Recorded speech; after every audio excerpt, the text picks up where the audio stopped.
덤으로 주신 샘플의 이유. 신명기 2장 26절에서 37절까지.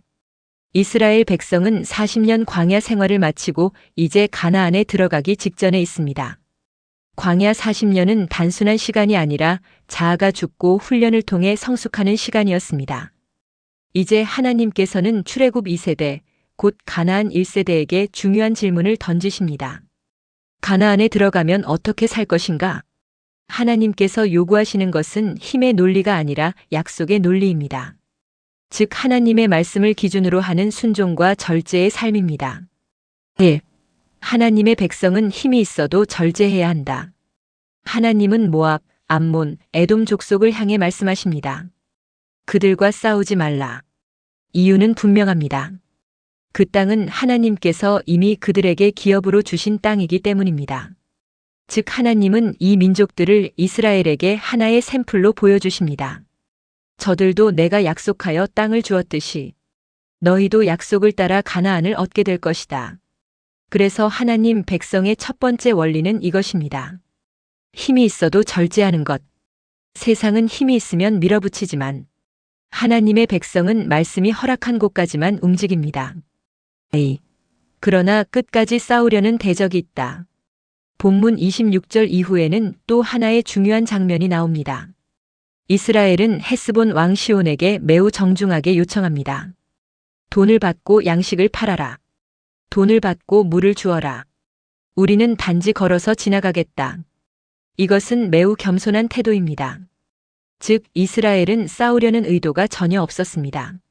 성경의 원칙도 같습니다. 가능하면 모든 사람과 더불어 평화하라. 그러나 현실 속에는 이런 사람이 있습니다. 아무리 선의를 베풀어도 끝까지 싸우려는 사람입니다. 이런 사람을 보면 우리는 보통 이렇게 생각합니다. 왜 저렇게까지 대적할까? 그러나 성경은 전혀 다른 해석을 가르칩니다. 3. 대적을 선물로 해석하라. 신명기 2장 31절. 내가 이제 시온과 그의 땅을 내게 넘기노니 너는 이제부터 그의 땅을 차지하여 기업으로 삼으라. 그리고 30절에서는 이렇게 말합니다. 여호와께서 그의 마음을 완강하게 하셨다. 왜 그렇게 하셨습니까? 그 땅을 이스라엘에게 주시기 위해서입니다. 여기서 중요한 영적 해석이 나옵니다. 어떤 사람이 이유 없이 계속 대적한다면 그것을 단순한 갈등으로 보지 말라는 것입니다. 이렇게 해석하라는 것입니다. 아, 이것은 하나님이 내게 주시는 선물이구나. 대적이 강해 보일 때가 있습니다. 성품이 완강해지고 마음이 완고해집니다. 그러나 성경의 시각은 다릅니다. 그것은 강한 것이 아니라 망할 때가 가까워진 모습입니다. 하나님이 무언가를 주시기 직전에 이런 일이 일어나는 경우가 많습니다. 4. 승리는 힘이 아니라 말씀 듣는 싸움이다. 여기서 가장 중요한 원리가 나옵니다. 이스라엘의 승리는 군사력 때문이 아니었습니다. 승리의 비밀은 하나입니다. 말씀을 듣는 것. 신명기 231. 내가 이제 시온과 그의 땅을 내게 넘기노니 전쟁을 시작하기 전에 먼저 주어진 것은 하나님의 말씀입니다. 그래서 신앙은 결국 이것입니다. 말씀을 듣는 싸움입니다. 사람은 조금만 힘이 생기면 말씀을 안 들으려 합니다. 성공해도 안 듣고 실패해도 안 듣습니다. 그러나 영적인 사람은 이것을 가장 두려워합니다. 왜 저 사람이 말씀을 안 듣지? 왜냐하면 말씀을 안 들으면 이미 진 것이기 때문입니다. 반대로 말씀을 계속 들으면 이미 이긴 싸움입니다. 5.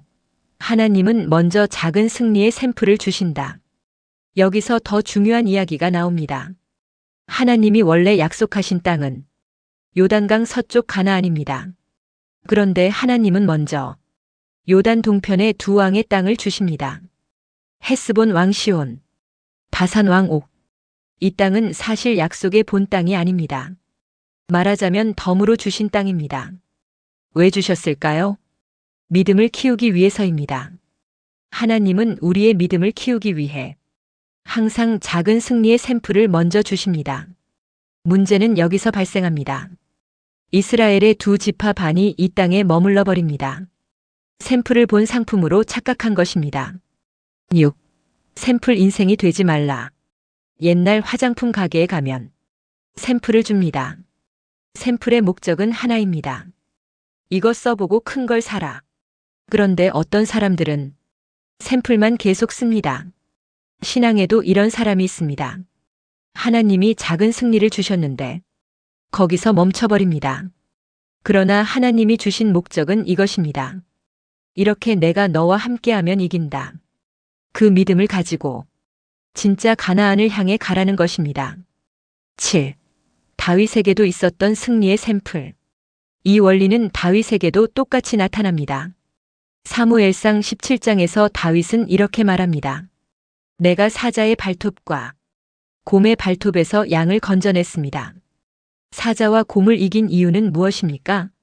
사자 사냥꾼 만들려고 그런 것이 아닙니다. 골리앗을 준비시키기 위한 샘플이었습니다. 그래서 다윗은 말합니다. 그 하나님이 골리앗의 손에서도 나를 건지실 것입니다. 샘플에서 얻어야 하는 것은 경험이 아니라 믿음입니다. 결론. 우리 인생에도 이런 일이 많습니다. 어떤 대적이 나타납니다. 이유 없이 공격합니다. 그때 이렇게 해석해야 합니다. 아, 하나님이 내게 선물을 주시려고 하는구나. 그리고 작은 승리가 나타납니다. 그때 거기에 머물지 말아야 합니다. 그것은 샘플입니다. 하나님이 말씀하십니다. 이렇게 내가 일하는 것이다. 그러므로 성도의 삶은 이것입니다. 대적을 선물로 해석하고 말씀 아래 머물러 순종하고 작은 승리를 믿음의 샘플로 사용하며 마침내 참된 약속의 땅을 향해 나아가는 삶입니다. 그렇게 승리하는 하나님의 거룩한 백성 되기를 바랍니다.